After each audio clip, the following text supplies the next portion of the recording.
سنت موقدہ پڑھنے کا طریقہ یہ ہے کہ جب آپ 4 رکعت سنت موقدہ پڑھیں گے، جیسے ظہر کی 4 سنتیں اور نماز جمعہ کی 4 سنتیں،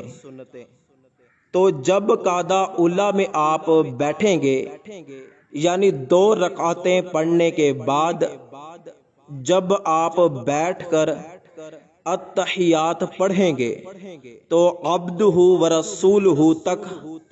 پڑھ کر آپ تیسری رکعت کے لیے کھڑے ہو جائیں گے، اور تیسری رکعت آپ بسم اللہ پڑھ کر سورہ فاتحہ سے شروع کریں گے، اور آخری دونوں رکعتوں میں سورہ فاتحہ کے بعد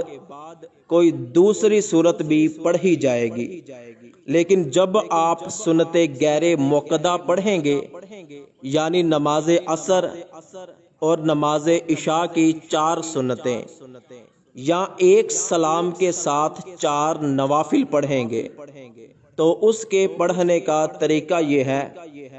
کہ جب آپ قعدہ اولیٰ میں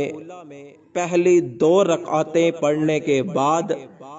بیٹھیں گے تو التحیات کے بعد آپ درود شریف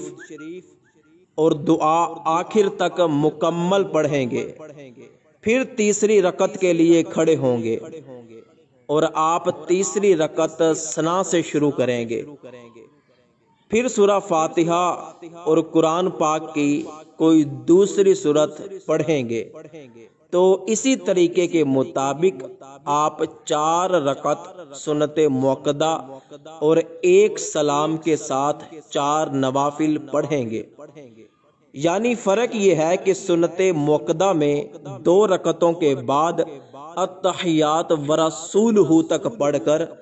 تیسری رکعت کے لیے کھڑے ہو جائیں گے، اور تیسری رکعت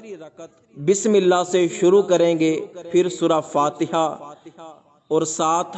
سورت ملائی جائے گی، اور سنت غیر موقدہ میں 2 رکعتوں کے بعد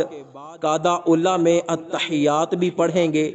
پھر درود شریف بھی پڑھیں گے اور دعا بھی پڑھیں گے، اور جب سنت غیر موقدہ میں تیسری رکعت کے لیے کھڑے ہوں گے تو ثنا سے شروع کریں گے، اور پھر سورہ فاتحہ اور قرآن پاک کی کوئی دوسری سورت پڑھ کر رکوع کریں گے، اور اسی طرح اپنی بقیہ نماز مکمل کریں گے۔ اگر آپ کا سنت موقدہ اور غیر موقدہ پڑھنے کے حوالے سے کوئی سوال ہے یا کوئی بات سمجھ میں نہیں آئی تو ویڈیو کے نیچے کمنٹ کیجئے، اور مزید اسی طرح کے اچھے مسائل جاننے کے لیے ہمارا پیج محمد محسن رضا مصطفی ضرور لائک اور وزٹ کیجئے۔ السلام علیکم ورحمۃ اللہ۔